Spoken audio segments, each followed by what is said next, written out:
welcome, thank you. That's the little Maryanne commercial. We're going to talk tonight about careers in the new world of work. Can you hear me okay this time? Okay, cool. So the first thing we're going to talk about is this whole notion of the corporate ladder is broken. Gone are the days of 30-year careers in one organization where we started at the bottom of the proverbial ladder and tried to work our way up. Those days are gone.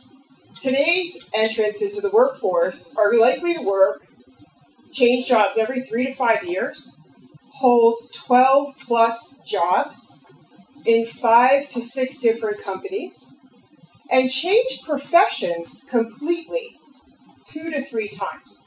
We're going to be working for a very long time. And that, by the way, is my description. And I'm not the millennial you probably had in your mind while you listened to me describe that. So that's what today's workforce really is going to look like, and we need to get ready for that. And what's driving this change? When we look at everybody living longer, living healthier lives, many of us are choosing to just continue working because we like what we're doing, we're going to work in a different capacity. We've heard all this rhetoric about boomers retiring and this mass, brain drain. Well, it's not happening as fast as we thought, because they either choose not to or they can't afford to, right? Remember this financial crisis, a lot of people lost their whole 401k, gone. So they're not able to retire as they may have expected, right? We also know that people are having these half-life skills brought on by this disruptive technology in the volatile business environment. And let's face it, oftentimes, people change jobs not because it's their choice, but because of necessity. So we continue to have reorganizations, mergers, acquisitions, and volatile economies that bring about unexpected job loss. So people need to be prepared for careers in the new future of work, and how do we get them there? So one of the things that is changing is what we call the gig economy, right? We're familiar with this idea. So places like CoWork or Upworks or Elance and WeWork and other places like that, where entrepreneurs, freelancers, gig workers, independent contracts come together. They can find work anywhere, anytime, and these disruptive technologies are creating platforms that enable them to do that. And if you noticed, on October 3rd, Upwork went public, so they had their initial public offering. They raised over $187 million in capital to do that launch. They bring with them over 2 million projects across 375,000 freelancers, and it's growing every day. And this is another space where people are doing it by choice or not. Not all gig workers do this for full time. Many of them are doing it to supplement their income.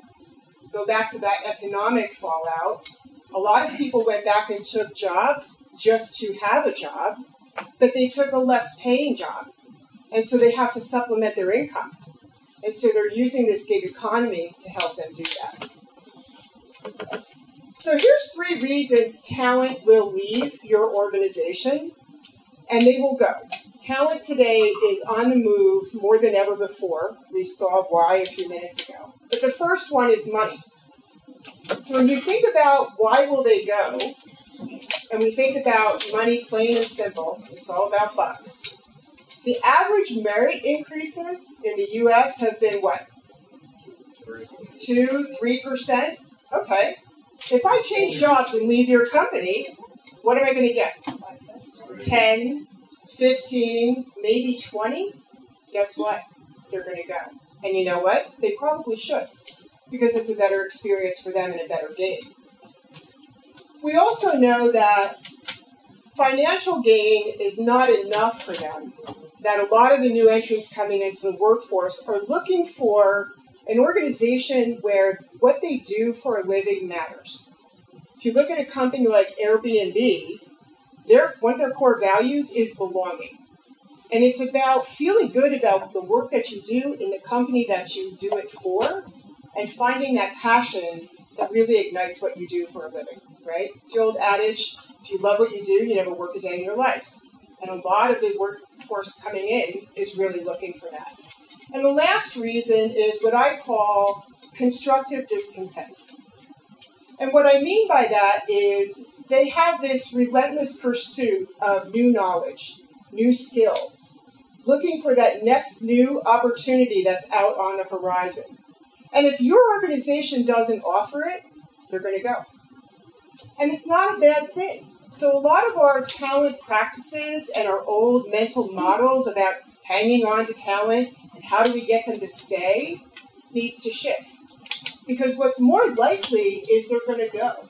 So if you have what I would have called regrettable loss, why would you not want to stay connected to them?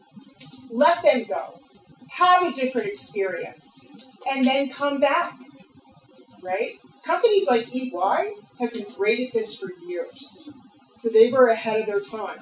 And they stay in touch with talented people who were successful in their company because they want them to come back and they're better for it.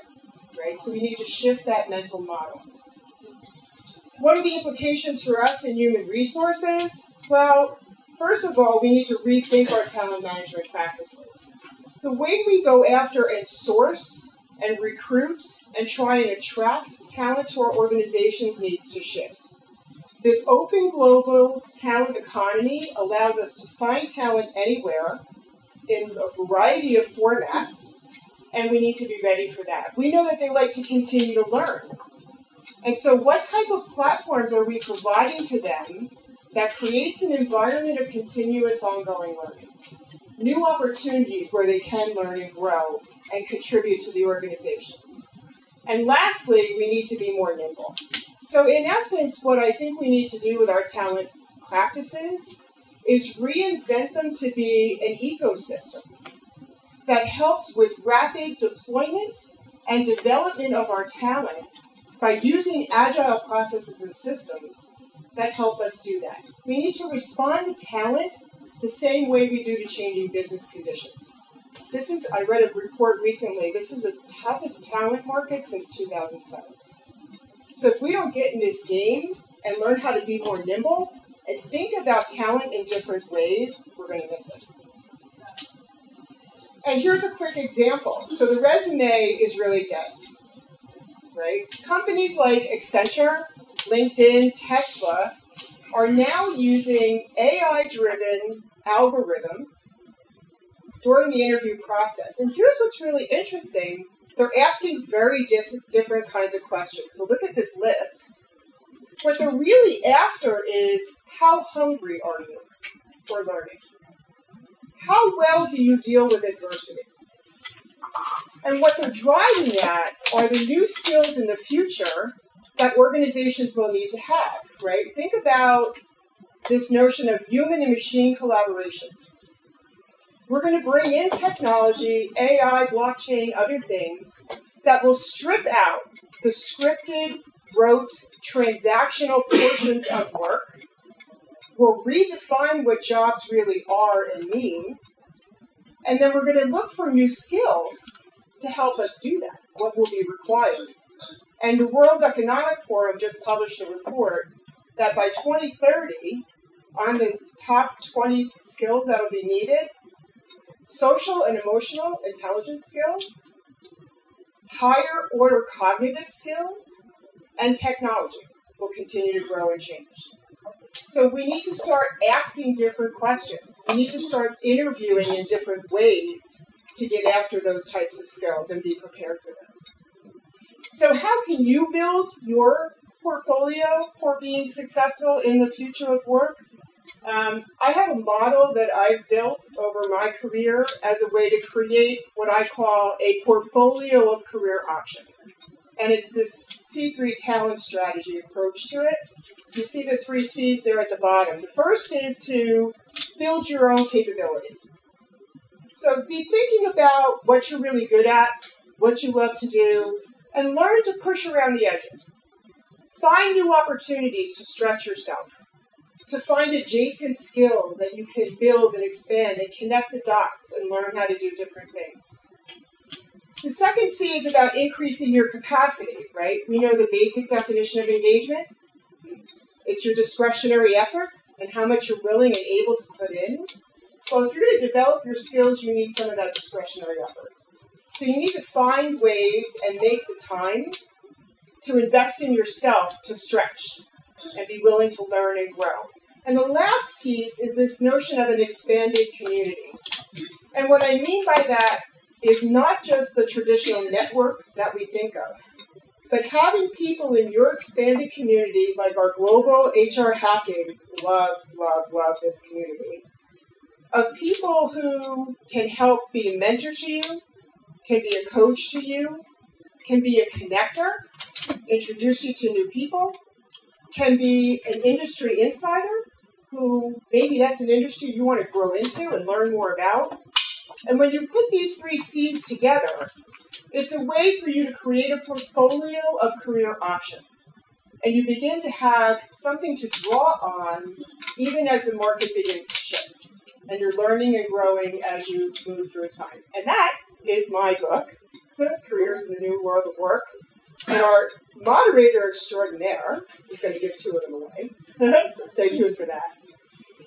So if you're in HR, what can you do? The first thing I would say is you need to disrupt your talent management practices. Get ready to discover new opportunities where you can bring in artificial intelligence. You've heard our friends at Hire Human are doing that in recruiting. You saw a quick example there of what some other companies are doing. Recruiting is ripe because it is so heavily transactional, but so is learning.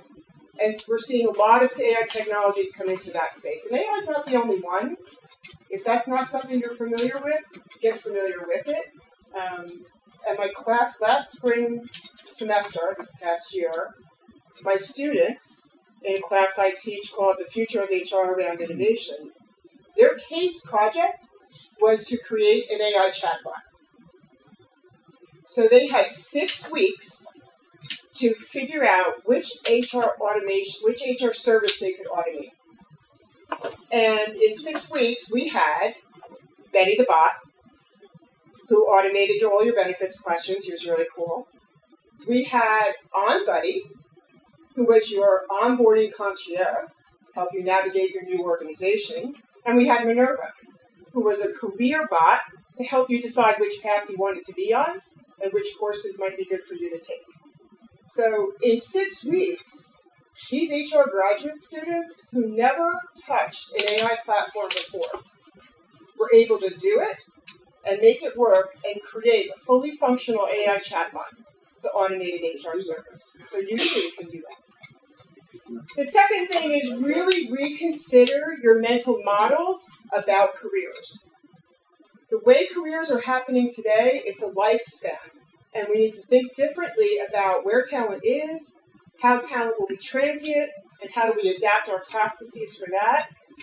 So modernize your talent management practices. One of the things we keep seeing is the performance management revolution, right? The ratings fall off. How many are familiar with the 9-box grid? Okay, how do you do that when you don't have a rating? Not really sure. And you look at things like organizational network analysis that really tell you who in your organization is getting work done. Maybe that's the new benchmark for potential. So there's a lot of things that need to change, and I would encourage you to start thinking about these things so that you can stay on top of the game and help us move HR forward. Thank you.